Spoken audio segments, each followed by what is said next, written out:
Louvado seja Deus, que a paz esteja convosco, Deus abençoe a todos. Eu te convido a refletir. Em primeiro lugar, eu quero pedir perdão aos irmãos, porque a gente tinha um plano, mas a gente vai precisar mudar ele, né?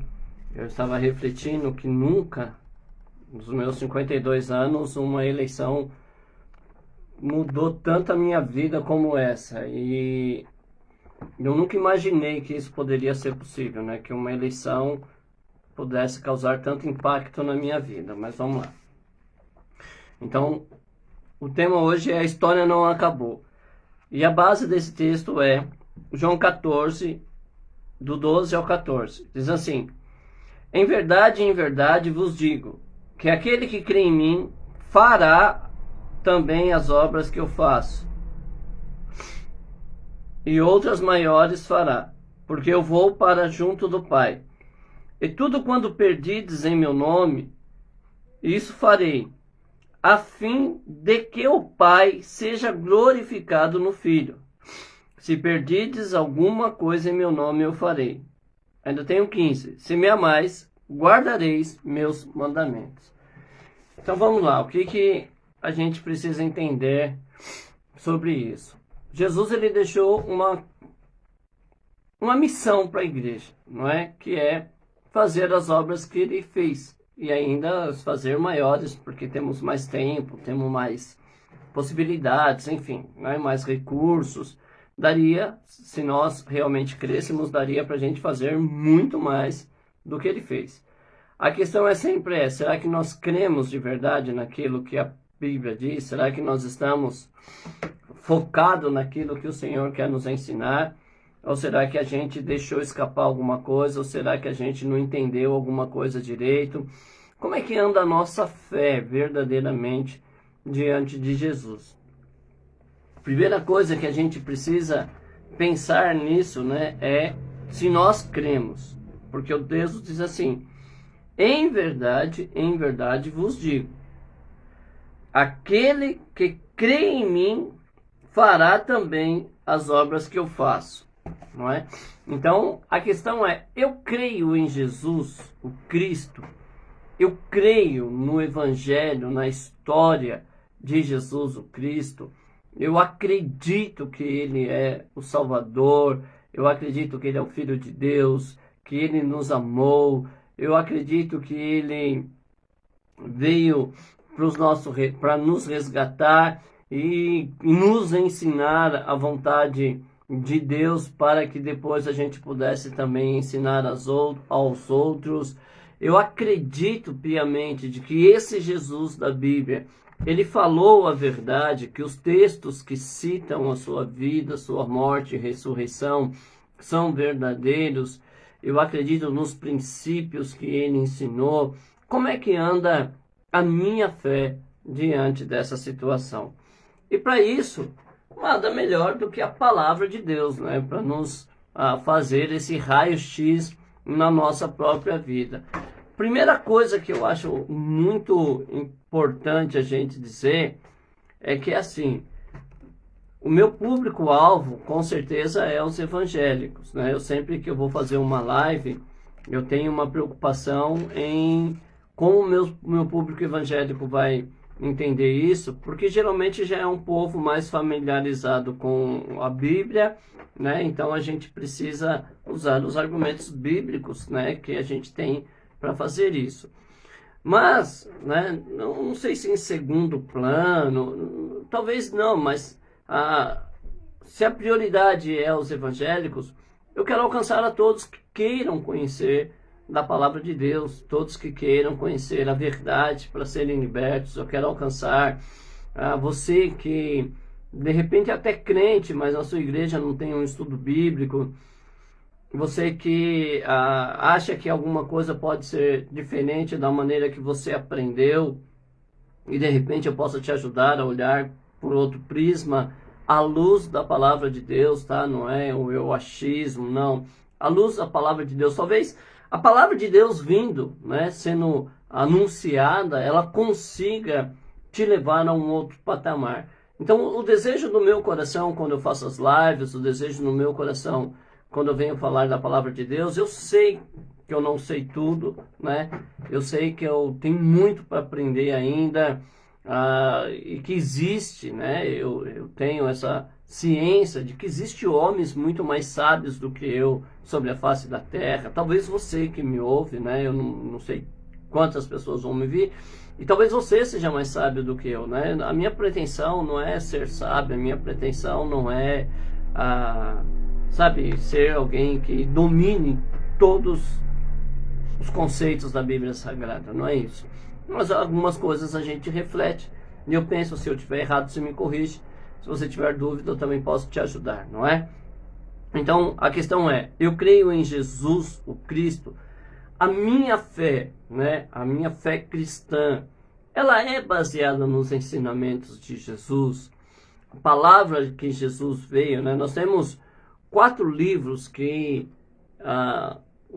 são conhecidos como os evangelhos, né? Os 4 evangelhos, que são Mateus, Marcos, Lucas e João, ao qual nós estamos refletindo aqui, que contam a história da vida de Jesus e, consequentemente, da sua morte e ressurreição. Mas eu creio nesses livros como sendo verdade, né? Existem tantas teorias, tantas verdades, né? Vamos colocar assim, né? Verdades sobre esses livros. Existe tanta opinião, tanto palpite. O que de tudo que se fala desses livros é verdade, mas sobretudo, o que é para mim esses livros, não é? O que a Bíblia Sagrada é para mim. Todo o evangélico, não é? Ele é baseado na Bíblia Sagrada, mas não tem uma outra forma de ser evangélico e não crer na Bíblia Sagrada. A gente pode até dizer assim, eu sou filho de Deus, mas não creio na Bíblia Sagrada. Tá, há um questionamento, mas teoricamente pode ser aceitável, de repente, de uma outra religião que tem uns ensinamentos próximos, né? Você pode até ter essa teoria. Você pode dizer assim, eu sou de uma filosofia de meditação e me considero um filho de Deus. Tá tranquilo, né? Se você tem isso daí e tem as suas convicções, talvez um dia a gente possa até conversar sobre isso, mas de um modo geral dá para você ser de uma outra religião, não conhecer a Bíblia e dentro dessa sua religião você ter essa percepção de que você é um servo de Deus. Mas não dá para ser evangélico sem a palavra de Deus, aí não dá, né? Porque os evangelhos estão na Bíblia e a Bíblia só pode ser considerada verdade se a gente aceitar toda ela como verdade, não é? A gente não pode fracionar a Bíblia. Eu não tenho o direito de dizer assim, esse texto da Bíblia é verdadeiro e este não. Por quê? Porque ou ela é toda verdadeira ou ela é toda enganosa, não é?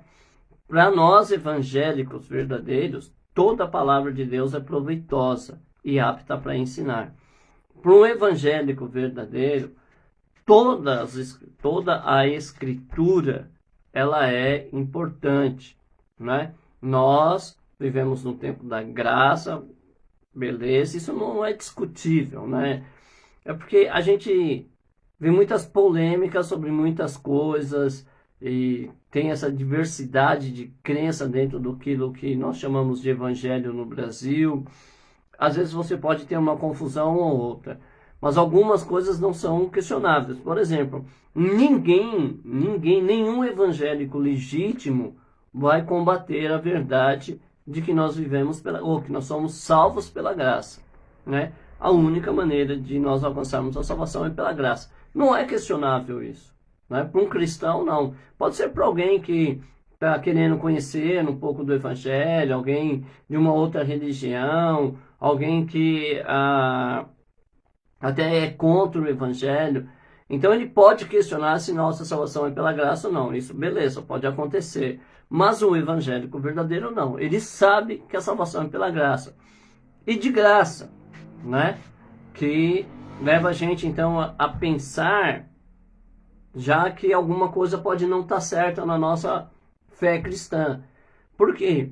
Porque existe um número não pequeno, né? Um número talvez até numa proporção maior, né? em questão de porcentagem, vamos colocar assim, daqueles que acreditam na salvação pela graça, que é os meritocratas, né? Aqueles que vão ser salvos pelo mérito, né? Que acreditam que pagam pela sua salvação, né? Que pagam preço, e aí você vê muitos que batem no peito, aí eu pago preço para fazer isso, eu pago preço, eu pago preço, eu pago preço. E todo o meu convite é vir para o Evangelho da graça, de graça, né? Onde o que mais chama atenção nesse Evangelho da graça e de graça é que o alvo principal, que é Cristo, né? O centro do Evangelho, ele diz assim: está consumado. Fiz. Pronto. O que tinha que ser feito, eu fiz. Está consumado. Então acaba-se aí. Eu não estou falando de você viver uma vida dissoluta. Eu não estou falando de você viver uma vida sem um compromisso, não é?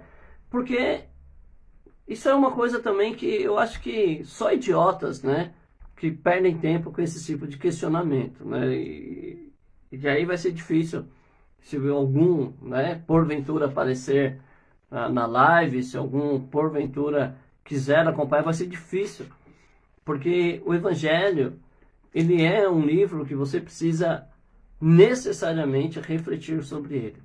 Não é? Você precisa, a própria Bíblia diz que você precisa meditar de dia e de noite. Então, se você não tem hábitos de questionamentos saudáveis, se você não tem hábito de pensar, de analisar, é difícil para você, não é?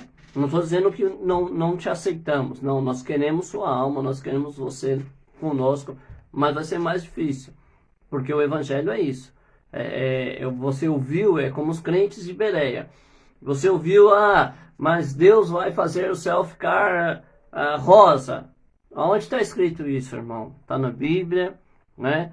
Qual é a base para que eu possa crer? A doutrina da unção do riso, né? Então você vai receber uma unção do riso e vai ficar como fala mansa lá, né? Rindo à toa. Tá, mas qual é a base bíblica para eu acreditar nessa unção que vai me deixar rindo à toa, não é? Eu sei que a vida não anda assim tão boa. Qual é a base da Bíblia para mim acreditar nisso? Por exemplo, você tem que pagar o preço para que você salve sua família. Qual é a base disso? Né? Uma expressão como essa, ela está baseada em que texto do Evangelho? Não é? Porque eu tenho muita dificuldade com alguns chavões do meio do Evangelho. Né? Tipo, se não vem pelo amor, vem pela dor. Tipo, esquece quem acredita no livre-arbítrio, porque não dá, né? Você não pode dizer que acredita no livre-arbítrio e acreditar que eu venho pelo amor, vem pela dor, porque aí você não teve escolha, de qualquer jeito você teve que vir, não é? São coisas que a gente ouve dentro da igreja que a gente tem que parar e pensar.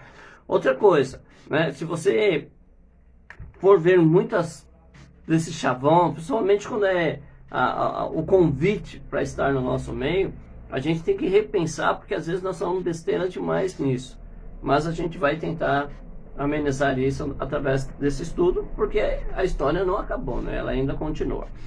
Então vamos lá. Eu creio em Jesus. Se nós formos em João, no capítulo 2, tem um verso lá muito bacana, na primeira epístola de João. Os irmãos, perdoem, eu estou com a garganta um pouco irritada, se eu tossir é por conta disso, amém? Mas eu quero que você ache lá no finalzinho da Bíblia, depois de Pedro, depois de Hebreus, Tiago. Nós vamos achar um texto muito, muito importante.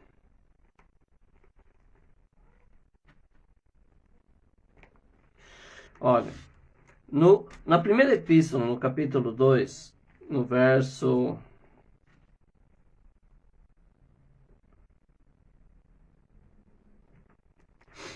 Vamos ler do verso 1 em diante.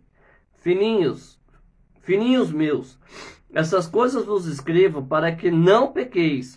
Se todavia alguém pecar, temos um advogado junto ao Pai, Jesus Cristo justo.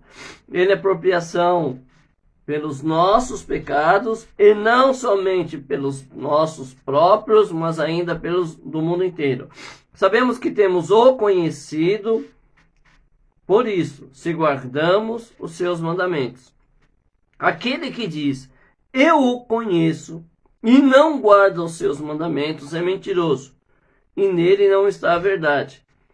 Aquele, entretanto, que guarda a sua palavra, nele verdadeiramente tem sido aperfeiçoado o amor de Deus. E nisso sabemos que estamos nele. Aquele que diz que permanece nele, esse deve também andar como ele andou, não é? Então, olha só. Primeiro, para mim acreditar em alguém, eu preciso conhecer esse alguém, não é? E o que o texto está dizendo é justamente isso. Que como é que eu posso dizer que eu conheço ele? Quando eu guardo os mandamentos. Existem pessoas sobre a face da terra que nem conseguiram entender os mandamentos. Existem crentes, né? Pessoas eu sei que é fácil de encontrar, mas existe cristão que nem conhecem os mandamentos de Jesus. Existem pregadores que não conhecem os mandamentos de Jesus. Existe, sei lá, líderes que não conhecem o mandamento de Jesus, não é? Então, a primeira coisa que eu preciso pensar para que eu possa, nesse autoexame, dizer se eu sou uma pessoa de fé ou não, se eu acredito, se eu sou um evangélico verdadeiro ou não, é a seguinte: quais são os mandamentos de Jesus? E se eu posso, por exemplo, existe uma base, né? Porque eu sou novo convertido, eu aceitei Jesus agora. É claro, eu não conheço muitos textos, né? Male eu sei João 8,32, que foi o texto que o irmão pregou para mim quando estava jogando capoeira lá. Não comigo, né? Com meu amigo. Mas aí eu não só ouvi aquilo que não mexeu comigo, alguma coisa me impulsionou a aceitar Jesus. E eu não sei todos os mandamentos, então eu não posso. Não é? Você conhece uma pessoa pela convivência, mas se alguém te apresenta ela, a gente já pode dizer que me conhece. Por exemplo, tem muitas pessoas que me conhecem. Algumas eu não conheço, né? Algumas também não me conhecem. Elas pensam que me conhecem por causa da live, mas elas não sabem quem eu sou, não sabem qual é a minha opinião sobre muitas coisas, mas a gente vai se conhecendo ao longo do tempo. Então, você já conhece um ponto, pratique esse ponto. Você vai aprender outro e vai achar outro. O principal dos mandamentos é amar, né? Eu vou falar daqui a pouco sobre isso. Mas o principal é amar. Mas é só amar que a Bíblia diz, né? Que você deve só amar. Como que é esse amor? E que forma eu tenho que amar? Por exemplo, eu ouvi outro dia, não sei da onde, não sei quem começou com isso, tá? Então não vou poder te dizer a fonte, vou te pedir perdão por isso. Mas eu ouvi uma coisa sobre um pregador, que um pregador disse, né? Era um pregador e ele dizia isso, que Deus mandou eu amar o próximo, mas não mandou eu gostar do próximo. Isso deu um nó na minha cabeça, assim, horripilante. Como é que funciona isso? Como é que eu amo alguém sem gostar desse alguém? Eu nunca tinha ouvido falar sobre isso. Fiquei meditando por tempos. Examinei a palavra de Deus. Busquei dentro das Escrituras algo que pudesse me trazer uma luz para esta palavra. Algo que pudesse iluminar no meu pensamento, e talvez você tenha isso, e eu vou te pedir o favor, né? Poste aí, coloque aí para nós aprendermos com você, não é? Eu procurei e eu não achei, mas é como eu disse no começo, eu não sei tudo, né? Eu sou ignorante de muitas coisas ainda, mas eu não achei uma base. Mas eu achei um texto que me deixou mais perdido ainda, porque eu achei o mandamento de Jesus. E no mandamento de Jesus é o seguinte: ame como eu amei você. E aí deu um nó. Travou tudo. E o motor não pegava, não tinha jeito. E aí eu fiquei pensando, bom, para entender o amor de Jesus por mim, não era muito difícil. Disse o seguinte: primeiro eu resolvo a equação do amor de Jesus por mim, que é um mandamento, e eu vou saber amar o meu próximo. Quando eu souber amar o meu próximo, não é? Eu vou saber se é gostar ou não dele. E eu pensei em mim, um jovem da periferia de São Paulo, Zona Norte, morei a maioria da minha vida, né, do meu tempo de vida, na Zona Norte de São Paulo. Hoje eu moro no subúrbio de São Paulo, na grande São Paulo, na verdade, né? Mas a maioria da minha vida, os meus anos foram na Zona Norte de São Paulo. E quando jovem, criança, né, e jovem, eu não tenho boas lembranças, assim, de uma vida com Deus, né? Primeiro que a gente não era uma família muito religiosa, não é? A gente não tinha isso. Depois que titia se firmou mais assim, né, na igreja, ela, minha tia é católica, tá?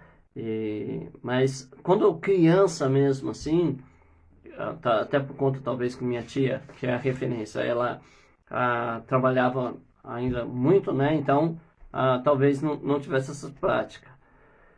E por um outro lado, a gente tinha muita facilidade, periferia de São Paulo, né? Vila Brasilândia, Vila Penteado, enfim. E muita facilidade do lado negativo da coisa. Então, eu cresci no meio disso e vivi boa parte depois da minha vida adulta, até os 25 anos, né? Nesse mundo vil. E eu não era uma pessoa boa, viu, irmãos? Não, não era. Eu era uma pessoa ruim. Quando eu penso no rastro de dor que eu devo ter deixado, quando eu tento analisar essa minha vida fora de Cristo, é difícil. É difícil porque eu não era bom. Eu era uma pessoa muito má. E por conta da maldade, por conta da vida desregrada que eu tinha, eu não só fiz as pessoas sofrer, mas eu também sofri demais, né? Por vários motivos. Eu era uma pessoa muito ferida, muito machucada. E é assim que Jesus me encontra, literalmente na sarjeta, não é? E ele me viu lá. A Bíblia diz: simplesmente te amei. Então não há um motivo, uma razão. Ele me viu lá, alcoolizado, na sarjeta. Disse: cara, eu vou fazer uma obra na vida desse moleque aí. E, na verdade, eu acho que desde pequeno ele me via assim, né? Mas aquela época foi o tempo propício para que ele me chamasse. Eu era, puxa, era algo vergonhoso, irmãos, né? É muita coisa assim, que nem convém dizer, né? Porque não vai te edificar em nada. Não é porque eu oculto, não. Se você me procurar particularmente, eu posso te contar o que você quiser, qualquer dúvida. Eu não tenho nada a esconder de ninguém, ok? Não tenho nada a esconder de ninguém. Mas tem coisas que não convém, né? E o Senhor me amou assim, me trouxe para a igreja, e é uma coisa que Deus faz muito, né? Ele começa a cuidar de você de uma forma diferente, porque ele sempre cuidou, a gente é que não percebe, né? Mas de uma forma diferente. E é o prazer do pai ver os filhos sendo honrados, né? Você, se for pai, você sabe do que eu estou dizendo. Pai, mãe, né? Talvez filho não, né? O filho nunca reconhece isso. Mas é um prazer, é por isso que a gente vai para a beirada do campo, é por isso que a gente vai assistir a peça de teatro na escola, é por isso que a gente vai ver, né, o musical da igreja. A gente sente orgulho de ver eles se desenvolvendo, e Deus também sente orgulho de nós. Então Deus me abriu algumas portas para pregar, mas eu muito imaturo, muito inexperiente, né? Por isso que eu, às vezes, quando eu venho aqui falar sobre a necessidade de você trabalhar a pessoa antes de dar a ela cargos na igreja, que você trabalhe, né, saber se ela tem feridas internas, saber se ela tem mágoas, saber qual é a condição dela, sentimental, emocional, para que depois você comece a deixar ela trabalhar. As pessoas acham que eu quero brecar, sabe? Que eu quero impedir. Não, eu quero que as coisas sejam feitas com ordem, com decência, como a Bíblia nos ensina, irmãos. Não é? Porque eu sei o que eu passei. Embora Deus tivesse permitido que algumas portas se abrissem, eu sei que a minha vaidade, a minha soberba, que não tinha sido trabalhada, que não tinham sido tratadas, elas me atrapalharam muito. E aí eu fiquei fora por um tempo, né, 3 anos, depois voltei, e passei por um monte de processo. E tudo isso eu vi o amor de Deus. Eu vi o amor de Deus quando eu caí, né? Porque se Deus nos ama muito, nem sempre as pessoas que juram amor a você, elas vão expressar isso, né? Eu sou muito grato a Deus, porque eu venho de uma base familiar muito forte, né? Uma aliança. A gente era uma partezinha mesmo da família de Paula, né? Porque a família de Paula é grande, mas aquele compacto, né? Da raiz de Iracema Moreira ali, a gente era um povozinho, mas um povozinho unido. Até hoje somos, né? Hoje não tanto, às vezes, confesso, até eu que mudei de Taipas, né? Hoje estou aqui. Às vezes é difícil o tempo para ir lá, a vida é corrida. Mas a gente tinha essa união, né? Tanto é que uma das lembranças, que você vai ouvir muito eu falar isso, era do almoço, né? Que a gente saía da Zona Norte e ia lá para a Zona Sul para poder se reunir no almoço lá da tia Iraci, né? Quando criança, né? Na Vila Penteada ainda, a gente juntava-se à mesa para fazer nhoque, pastel, doce, né? E era ali, vovó, titia, né? Mamãe às vezes, mas vovó, titia e aquela garotada ao redor, um amassava, outro fazia. Então eu tive essa base familiar bacana, né? Que hoje eu reconheço também fazer parte do amor de Deus por mim.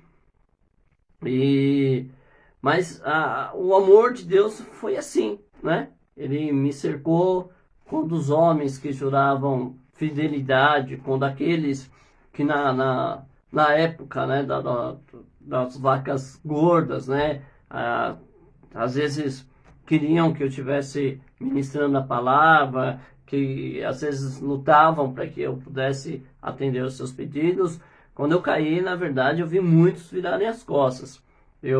Hoje, graças a Deus, eu tenho orado e trabalhado muito isso, porque eu não quero ter mágoa dessas pessoas, né? Às vezes eu falo delas, mas já não é mais com mágoas, com ressentimento, e eu não estou aqui para ferir ninguém. Eu só estou lembrando para que você entenda o que é o amor de Deus por mim, né? Porque eu tinha que entender isso.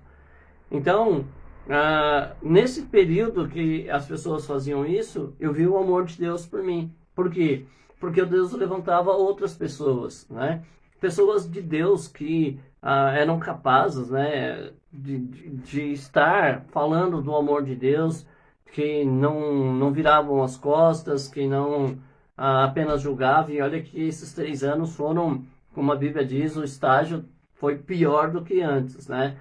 Mas, por exemplo, eu tenho o irmão Eliseu, né, o presbítero Eliseu, que, puxa, sei lá, é até desnecessário falar, né, de quanto que ele me ajudou. Pastor Romildo, né, que quando eu precisei lá na igreja ele me amparou. Quem mais que tinha nessa época? Sônia, né? Para quem conhece Coiabra de Taibas vai saber, nossa irmã Sônia fazia os cultos lá no apartamento, e mesmo na época que eu estava caído, ela nunca me desprezou, mas nunca. Então eu vi o amor de Deus no carinho dessas pessoas. Eu via o amor de Deus na atitude dessas pessoas que expressavam o amor. Mas além desse amor, era o gostar. Porque quem não gostava virou as costas. Porque quem não gostava deixou de falar. Porque quem não gostava saiu do monte na hora que eu entrei para orar, que ouvindo minha voz, ó, vamos para outro lugar. Né? Então, na minha vida, eu, Alexandre, eu não posso amar sem gostar. Não posso. Porque Jesus não me amou assim. Jesus me amou e gostou de mim. Talvez pela capacidade da onipresença dele, né, e da onisciência, como ele é eterno e o ontem para ele é a mesma coisa que o amanhã, ele sabe tudo, talvez ele pudesse ter visto alguma coisa que eu realmente não sei o que é, né, que o fez gostar de mim. Mas a gente gosta, né? A gente gosta. Às vezes a gente olha um casamento, quem está de fora diz assim, eu não sei porque essa mulher vive com esse homem. É porque ama e gosta. Eu não sei porque que esse homem vive com essa mulher. Porque ama e gosta. Né? Às vezes o filho, ele tem uma conduta totalmente imprópria com os pais. Mas o pai não lança fora, o pai não expulsa de casa, sabe? Às vezes é criticado, às vezes as pessoas dizem, você é um trouxa, porque você manda esse moleque embora. Mas é pai, ama, gosta, não vai mandar. Então eu não sei como você viu o amor de Jesus por você, mas o meu, eu tenho que amar e eu tenho que gostar. Não é? Mas isso são teorias. Na minha Bíblia, a base é amar e gostar. Na Bíblia de quem tem esse amor que não gosta, talvez tenha uma referência bíblica e talvez ele possa nos ensinar também, não é? A gente está aqui para aprender. Então, o mandamento é amar. Amar como a si mesmo. E aí complica, né? Porque eu tenho que amar como Jesus me amou, mas eu também tenho que amar como a mim mesmo. E aí, eu preciso fazer algumas perguntas, né? Sabe aquele bate-papo do salmista que virou música, né? Ô, minha alma, por que tá batida minha alma, né? Eu tenho que bater um papo com a minha alma de vez em quando. Minha alma, como é que tá a nossa relação, minha alma? Como é que eu tô cuidando de mim?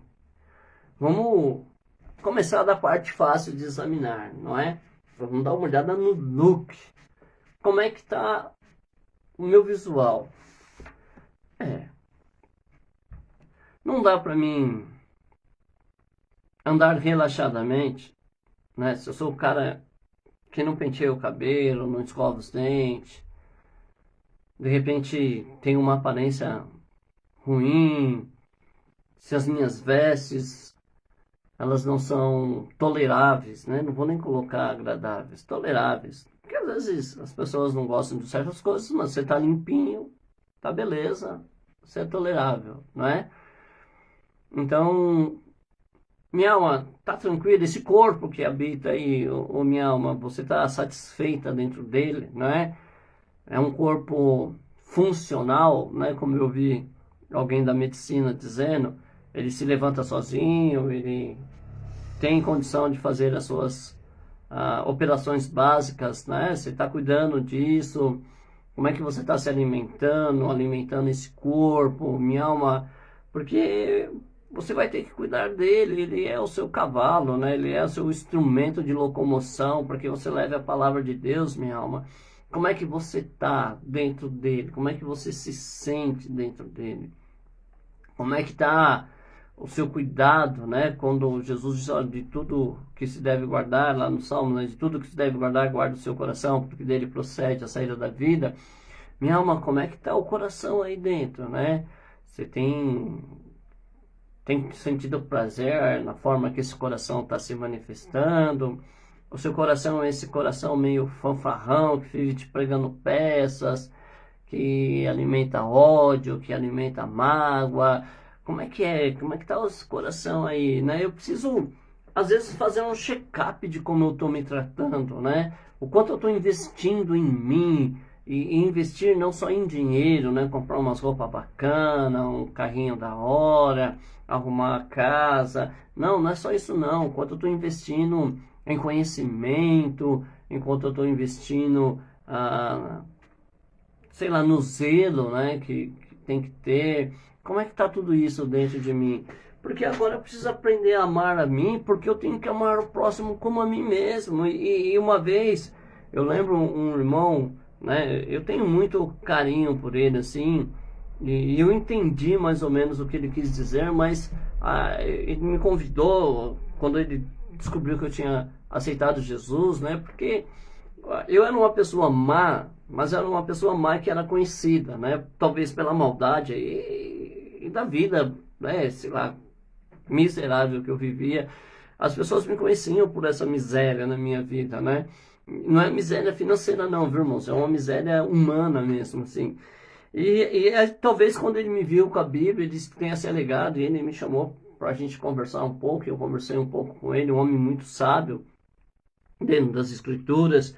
E aí quando eu fui me despedir, eu falei, irmão, eu preciso ir, que eu tenho um outro compromisso. Ele disse, irmão, vou orar por você, né? Pode ficar tranquilo, porque quando eu vou orar, eu não peço nada para mim, irmão, só peço pelos meus irmãos.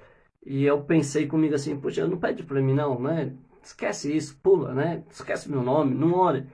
Porque se eu não souber pedir para mim, como é que eu vou pedir para os outros, né? Jesus, ele diz, não, não, é uma besteira isso, Alexandre. Você tem que saber o que é bom para você saber o que é bom para os outros. E aí, eu tenho que então cuidar de mim, né? Para amar o próximo como a mim mesmo. E aí, como é que tá a sua vida, cara? Vamos bater um papo aqui, depois você conversa com você, mas deixa eu dar umas dicas dessa conversa. Tipo, como é que tá a sua alimentação mental, cara? Como é que você tem feito aí para alimentar a sua mente? Que tipo de leitura você tem absorvido, né? O pastor Lilande, num curso que eu fiz com ele, ele dizia, olha, quando a gente vai consagrar um obreiro, a gente vai à casa dele, né? Quando vai na Igreja Batista tem a seleção de pastores, né? Para assumir uma congregação ou para assumir o cargo que vai ficar aberto para alguém que vai ser transferido, enfim, ou faleceu. E ele dizia assim, quando eu vou fazer essa seleção, que eu faço parte da comissão que vai fazer essa seleção, que eu vou visitar a casa do pastor, eu quero saber que livro que ele lê, não é? Quais são os livros que você lê? Eu estou olhando ali porque eu tenho meia dúzia ali. E para ver se concorda, né? Até tem um que eu fui mexer nele hoje, eu acho que eu preciso ler, que é Exorta a Igreja, né? Talvez seja um tempo propício para ler ele. Mas que tipo de leitura você tem feito, né? E as suas viagens virtuais, como é que é? Você ouve outros pregadores quando você está passeando pela internet, você faz estudos com outros pregadores, você tem procurado historicamente conhecer um pouco mais da igreja, você estuda, né, sobre o que, na verdade? Como é que você gasta o seu tempo na internet? Que tipo de programação você assiste na TV? Quais são os assuntos do seu bate-papo, né? Assim, eu louvo muito a Deus pelas experiências boas que eu tive, mas um dia eu fui trabalhar, né, num certo lugar e encontrei um grupo de irmãos lá, não era da minha igreja não, viu, irmãos? Eram irmãos porque eles são de uma outra igreja, mas aí o comportamento daquele dia não foi um comportamento bom, né? Eles faziam piadas, os assuntos eram sobre prostituição, sobre coisas que a Bíblia diz que algumas coisas lembrar é pecado. Então vamos pular essa parte, eu não peco, você não peca, certo? Então, que tipo de conversação você tem, cara? Quando você junta com seus amigos, com a sua família, qual é o bate-papo, né? Se você vir na minha casa quando meus filhos estiver aqui, provavelmente você vai achar alguma polêmica estralando assim, né? Porque a gente gosta muito dos debates. Mas que tipo de conversação você tem? Que tipo de leitura você faz? Que tipo de meditação você tem? Quem são os seus influenciadores, né? Quem são as pessoas que você ouve? Alguém disse que nós somos parecidos com as 5 pessoas que mais nós convivemos. E quando ela diz isso, ela não quer dizer, por exemplo, na família, mãe, pai, filho, né? Família, é claro, vai te moldar ali, mas o que você se expõe quando você está no trabalho, quem são as pessoas com quem você conversa, se são pessoas que querem ser bons profissionais ou são aqueles profissionais que estão trabalhando comendo do salário que a empresa paga, mas estão falando mal da empresa, estão criticando o chefe, estão criticando o patrão. Que tipo de pessoas, né, você conversa, você para ouvir na hora que você vai, por exemplo, colocar no YouTube? Que tipo de música você ouve, não é? Porque tem umas músicas no mundo gospel, eu não sei se você deveria ouvir, né? Eu não sei, eu não posso te proibir, porque não faz nem sentido. O evangelho não é você colocar ninguém sobre seu jugo, mas eu apelo para sua sanidade e para sua sensibilidade de ver que vai algumas músicas desse mundo gospel aí não é para crente, né? Não, é para as pessoas que têm mágoa, as pessoas que se alimentam do egocêntrico, né? Do egoísmo. Não é para crente, não. Crente é outro nível, né? Graças a Deus. Então, que tipo de alimentação você faz, não é? Como é que você cuida da sua parte espiritual, não é? Todo crente, irmãos, todo crente que quer realmente crescer no seu relacionamento com Deus, quer ser amigo de Deus, ele precisa ter um zelo da sua parte espiritual, né? Por quê? Porque nós somos bombardeados o dia inteiro, irmãos. É problema, é a conversação no ônibus, no trem, é a conversação que a gente vê no WhatsApp, no Facebook, são as imagens que você vê, e que tudo aquilo vai te bombardeando, mas às vezes a gente não tem um devocional legal, né? Às vezes eu acordo e não oro, não leio a Bíblia, às vezes eu não medito na Bíblia durante o dia, porque minha vida é muito agitada, e aí chega a noite eu quero dormir, não acho legal esse negócio, porque se eu for orar, eu vou até dormir enquanto eu oro, então eu acho legal nem orar, já pulo na cama, ou faço aquela oração da serpente, né? Que eu ajoelho na cama e vou me rastejando, assim, o amém, quando eu ponho a cabeça no travesseiro. Não, não é não. Então, como é que está o seu espiritual, né? Como é que você tem cuidado da sua vida espiritual, né? Que tipo de influências você está ouvindo? Tem gente, ó, eu tô aqui para falar a verdade, né? Eu disse que esses dias a minha vida deu uma mudada muito radical e que eu espero que essa mudança ela continue no caminho que está. Eu estou me sentindo muito bem com essa mudança. Eu tive que tomar um choque, eu tive que, sabe, ser chacoalhado mesmo para acordar, para ver que eu estava num sono de indolência. Mas eu louvo a Deus por isso, né? Eu estou falando dessa parte espiritual porque eu não estava muito atento a isso não, viu, irmãos? Não vou mentir para você não. E entre isso, essa questão da verdade e da mentira, não é? Então, tem muito conteúdo evangélico, né? Ou pseudo-evangélico que não serve para nada, irmãos, não é? Tem uma galerinha aí do oba-oba, uma galerinha do plut-plat-zum aí que não tá muito legal, não tá muito concorde com as doutrinas bíblicas, né? Não é uma coisinha legal de se ver, né? Uma legião, né, de pregadores, eles nunca são solitários, viu, irmãos? Eles estão sempre em bando também, né? Porque, na verdade, o bando acho que vai, né, os semelhantes se atraem. E aí esses cidadãos aí, a gente tem que tomar muito cuidado, eles falam muita besteira, né? Daquilo que não sabem, daquilo que não conhecem, não respeitam as ordens, não respeitam os limites, enfim, né? Alguns a Bíblia chega a dizer que são irreconciliáveis de pai e mãe. Então, como você tem cuidado disso? Você é desse grupo, né? As pessoas que você conversa, mesmo dentro da igreja, os pregadores que você ouve, eles são pregadores que falam de amor, de paz, justiça, de poder de Deus, né, de virtude. São pregadores que usam o termo a palavra diz, né, o texto bíblico diz, sem combater, né, que tem um monte que combate até a própria Bíblia agora, né, Deus do céu, que absurdo, mas cada louco com a sua loucura. Mas como é que são esses pregadores que você está ouvindo, né? Seja na internet, seja pelos lugares que você vai cultuar aí, como são os pregadores que você admira, né?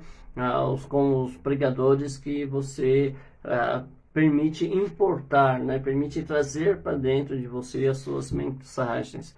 Quem são eles? São pessoas idôneas, são pessoas que trazem um testemunho, né?